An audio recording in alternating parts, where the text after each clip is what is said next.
Assalamualaikum warahmatullahi wabarakatuh. Apa kabar semua sahabatku di mana saja berada, terutama para ibu hebat di rumah, di dapur, dan di balik layar kehidupan keluarga. Hari ini saya ingin menyapa Anda semua dari tempat yang sangat sederhana tapi tentunya penuh makna.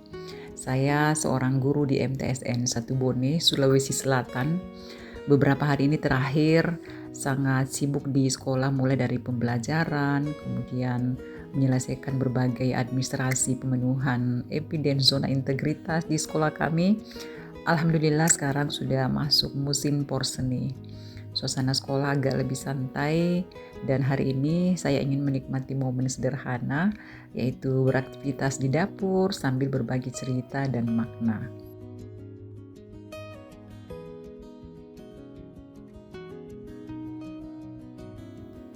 Dapur sering dianggap sebagai tempat biasa. Padahal disinilah sebenarnya banyak doa yang diam-diam ibu panjatkan. Disinilah seorang ibu menyiapkan energi untuk keluarga, menakar rasa dengan cinta dan mengaduk lelah dengan kesabaran. Saat kita memotong sayur, sesungguhnya kita sedang memotong ego. Saat menunggu masakan matang, kita sedang belajar sabar. Dan saat menyajikan hidangan, kita sedang memberi tanpa banyak bicara. Hari ini saya ingin makan Indomie, jadi kami siram. Ada 3 mangkok, kebetulan di rumah itu kan 3 orang, bapak, suami, dengan anak. Dan sambil menyiram mie ini, saya teringat satu hal di sekolah. Kami para guru sering sibuk mengejar target, laporan, epiden, dan angka-angka, tapi di dapur kita belajar bagaimana terpenting. Kita belajar bahwa yang terpenting bukan angka tapi rasa.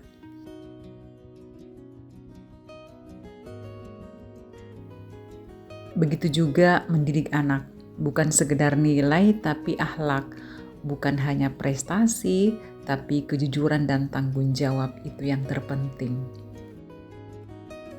Sebagai seorang guru, saya sering mengingatkan siswa tentang kedisiplinan, namun di dapur saya ingatkan tentang keikhlasan. Di sekolah kami membangun zona integritas itu, dan di rumah dapur adalah zona kejujuran.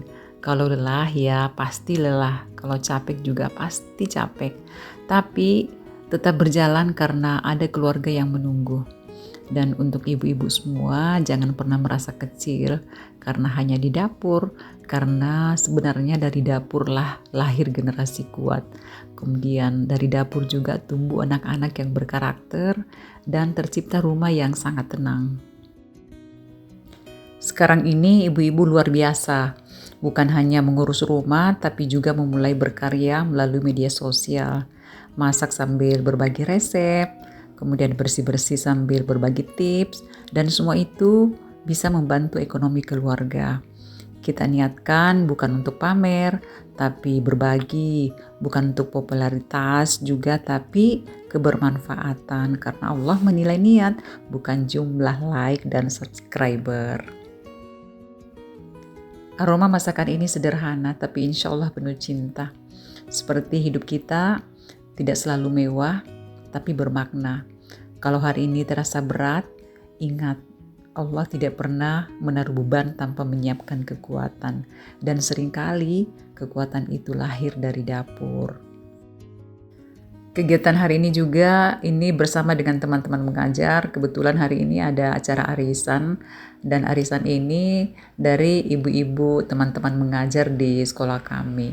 Sebenarnya biasanya kita lot arisan di perpustakaan, tapi khusus untuk hari ini karena mungkin sudah bosan, sudah boring juga dengan keadaan perpustakaan, di perpustakaan terus kita makan-makan, ya kita berusaha untuk keluar.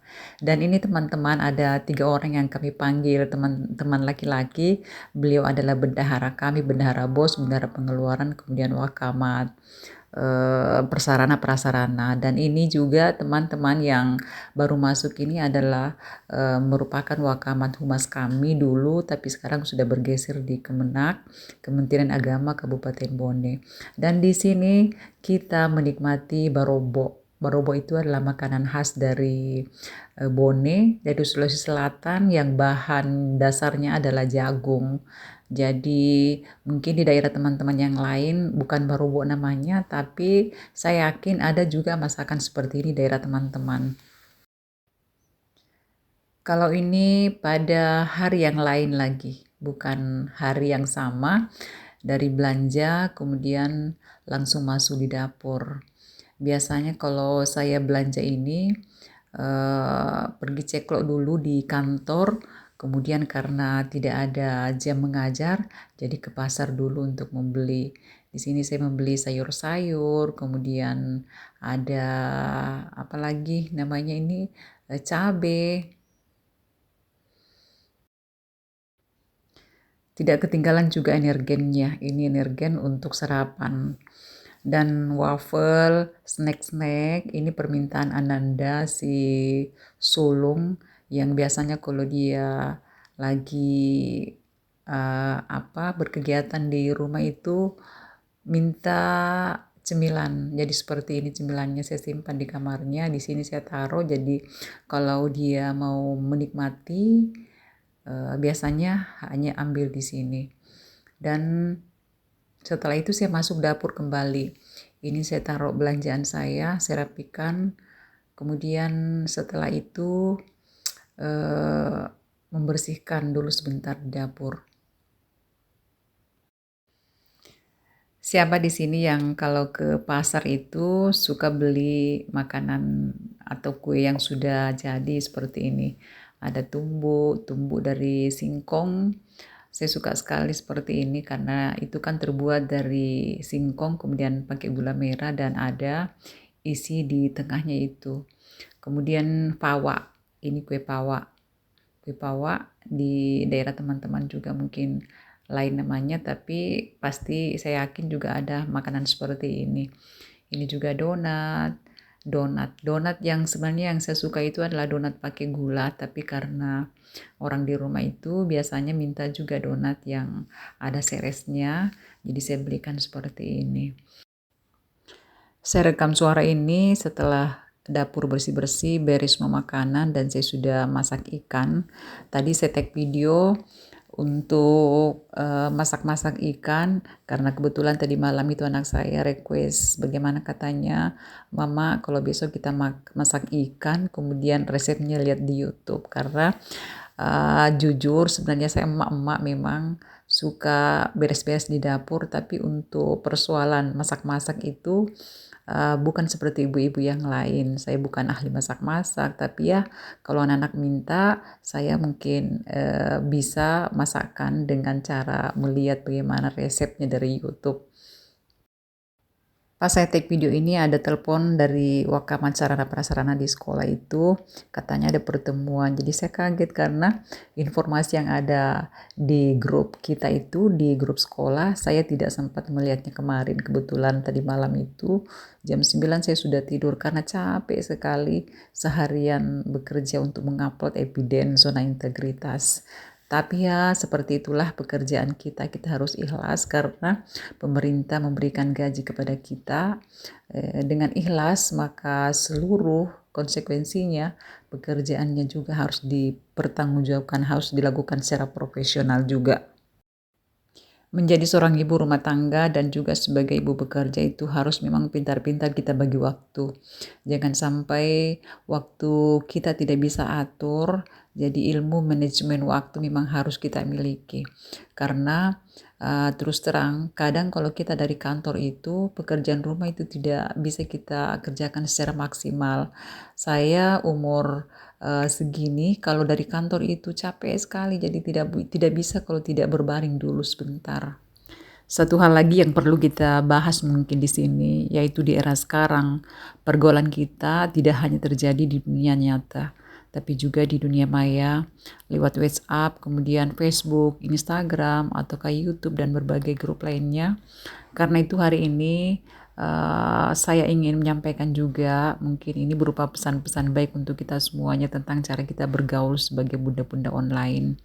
Tidak semua grup itu harus kita ikuti. Tidak semua juga percakapan harus kita tanggapi. Dan bergaulah dengan orang-orang yang menenangkan hati, menguatkan iman. Tentu juga bergaul dengan orang-orang yang bisa menambah ilmu, bukan membuat kita malah gelisah atau lelah batin kita dibuatnya. Karena yakinlah bahwa pergaulan itu sebenarnya menular, baik sikapnya maupun cara berpikirnya. Walaupun mungkin di media sosial kita hanya mengetik, tetaplah jaga kata. Kenapa? Karena tulisan bisa melukai, kemudian emoji juga bisa disalahartikan, dan apalagi komentar bisa menjadi dosa yang panjang. Jadi sebelum mengirim, tanya pada diri sendiri, kalau ini dibuat orang lain atau dibaca orang lain, apakah membawa kebaikan?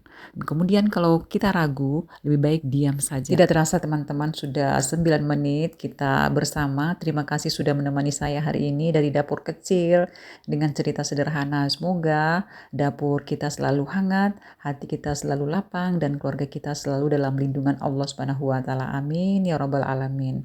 Cukup sekian, dan saya berdoa semoga teman-teman semakin suka bergabung dengan channel saya, dan kalaupun channel saya belum sempurna seperti ibu-ibu harapkan, mohon diberikan masukan, karena untuk masukan itu yang sifatnya positif selalu kami terima. Sekian, wassalamualaikum warahmatullahi wabarakatuh.